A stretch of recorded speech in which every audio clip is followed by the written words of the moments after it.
So anyway, I want to get into this piece. Um, Again, just I'm not going to edit it at all, but this is a piece that I did from 2012.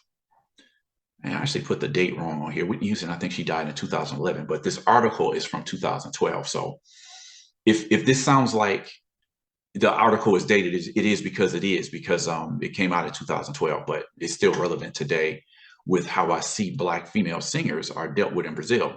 So with the recent passing of pop superstar Whitney Houston, radio stations have been playing Whitney's hits around the clock, as is customary when a well-known artist dies.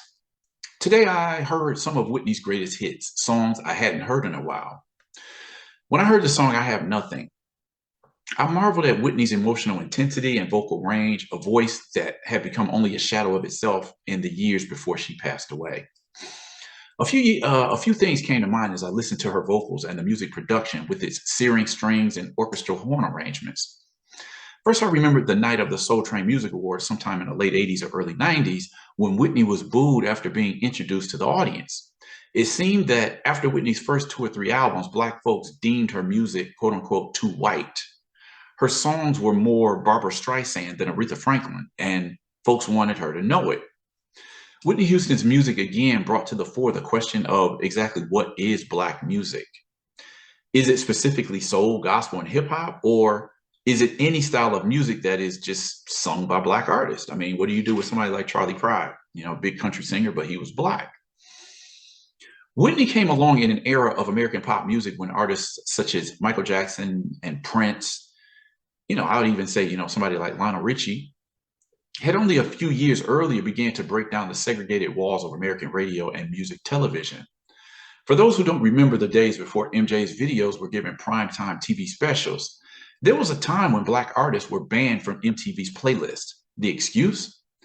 MTV was for rock music and rock, i.e. white audiences. And since Black artists didn't make rock music, in general, most didn't, they received no airplay. I remember funkster Rick James mounting a challenge to MTV and labeling them racist for not airing his videos and that of other Black artists. Quick side note on that. For years, that was the accusation that Rick James made, but I would find out years later that one of the decision makers at the MTV Music Channel at the time was actually a Black woman, and she rejected Rick James's Super Freak video because she didn't like the image that it portrayed of Black artists. So definitely something that I wanted to throw in there, but that's a little known story because I just remember, the fuss that Rick James made about it at the time, and he automatically believed it had to be because of racism. Let me see. Eventually, songs by Michael Jackson and Prince were added to the playlist, making them the first Black artists to appear on the 24-hour music channel. So why did Mike and Prince succeed where Rick James had failed? Well, Mike and Prince recorded for 2 huge record labels, CBS and Warner Brothers, respectively, that threatened to pull the music videos of its other artists, white artists, no doubt, if they didn't play the videos of the Gloved One and the Purple One. Motown Records, the Black record label for whom Rick James recorded, could not make a similar threat. It was only a few years after the breakthroughs of Thriller and Purple Rain that a 22-year-old Houston would walk through the doors of pop radio that MJ and Prince had cracked open. But in order for this to happen, some sacrifices had to be made. Clive Davis, the music mogul that had guided the careers of countless other artists, saw Whitney as the Black girl next door that could become a pop princess.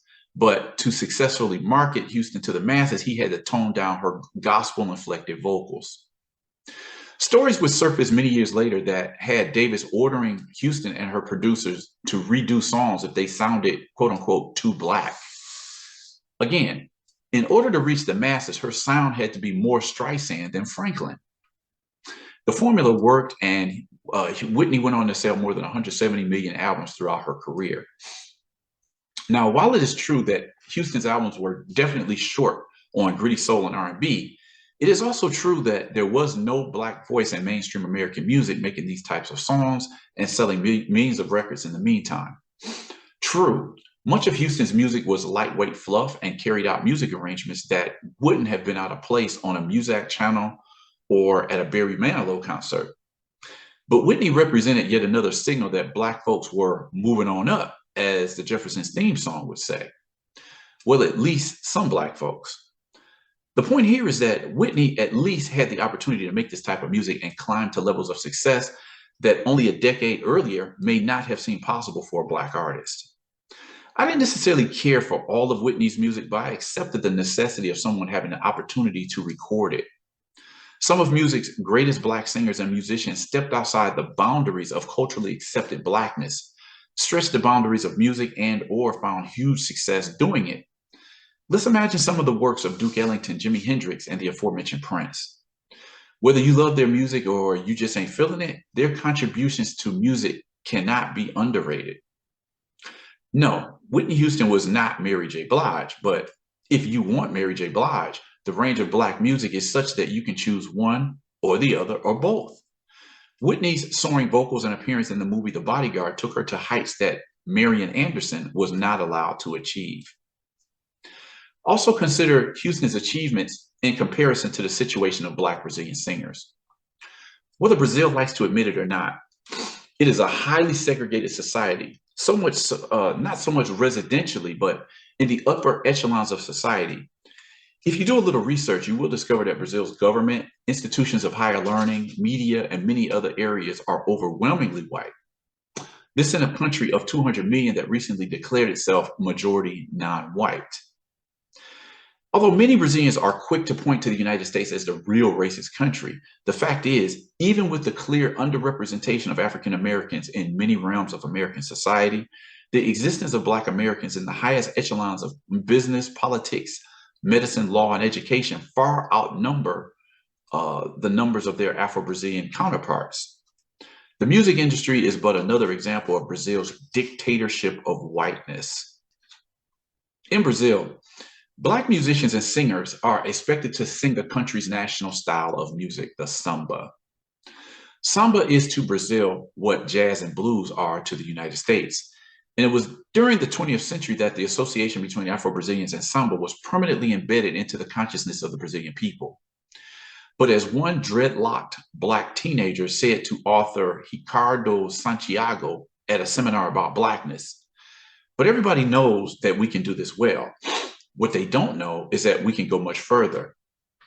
In the 20th century, the Brazilian music industry began to segregate itself into the music that was of the Blacks and music that was of the whites. Thus, when you delve into the archives of the Bossa Nova era, one of Brazil's most popular music coming out of the mid to late 50s, and you will note that its singers and musicians were overwhelmingly white, while if you're fishing for samba albums, you will see primarily Black singers and groups. Bossa Nova and Brazilian popular music, or MPB, artists will have more visibility, sell more records, earn more money, and have more marketing potential overseas, while samba is often portrayed in a certain folkloristic manner that doesn't allow much in the way of musical creativity.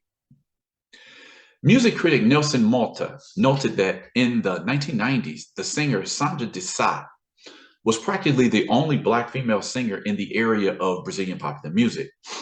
If one speaks only of the Black female samba singers, the list is long. Alcione, Dona Ivani Lara, who recently passed away, well, recently, it's been about, I don't know, 3 or 4 years now. Lisa Brandão, who is, she's in politics these days, are only 3 of the countless Black female sambistas or samba singers that come to mind. But whereas there are many popular Afro-Brazilian male singers, Gilberto Gil, Djavan, Milton Nascimento, Jorge Ben, and the late Chimaya, to name a few, of Brazilian popular music, the same cannot be said of Afro-Brazilian women. In the past 50 years, there have been few to recognize. There's been, Angela Maria, Elisete Cardoso, Aleide Costa, Carmen Costa, Elza Soares, and Eliana Pichman are a few names of distinction. There was also the great Clara Nunes, a woman whose musical roots were a balancing act between samba and MPB. In the Brazilian music industry, if a Black woman was a singer, it was almost automatic that she would be placed into the samba category. The great actress singer Zezé Malta gives an example of this in her book, Zezé Malta, Muito Prazer. This is Zezé Malta right here. She's more well known as an actress, but she actually released a number of albums in her career as well, dating back to probably the early to mid 1970s. So what's she saying? Since the beginning, Warner Brothers wanted me to sing samba, but I didn't want to be labeled a sambista. Nothing against sambistas, but I wanted to be free to sing music of various genres. And it was also a political attitude for perceiving that they wanted to pin this label on me because of the fact that I was Black. In his book, Soloistas Dissonantes, Historia Oral de Cantores Negras, like dissident soloist, the oral history of Black female singers by the author Ricardo Santiago. In this book, he interviewed 13 Black Brazilian female singers that fought throughout their careers to sing the type of music they wanted to sing without being forced to sing a certain type of music simply because they were Black. The 13 singers are Adiel Silva, Alaide Costa, Alicia Mace, Aurea Martins, Eliana Pitchman, Graça Cunha, Ivete Souza, Izzy Gordon, Leila Maria Misty, Rosa Maria Colin, Virginia Rosa, and Zize Malta, who was mentioned earlier. In this book of 294 pages, these women share a little bit about their lives, musical and personal, and reveal their struggles, frustration, triumphs, joys, and one could say bitterness about their journeys.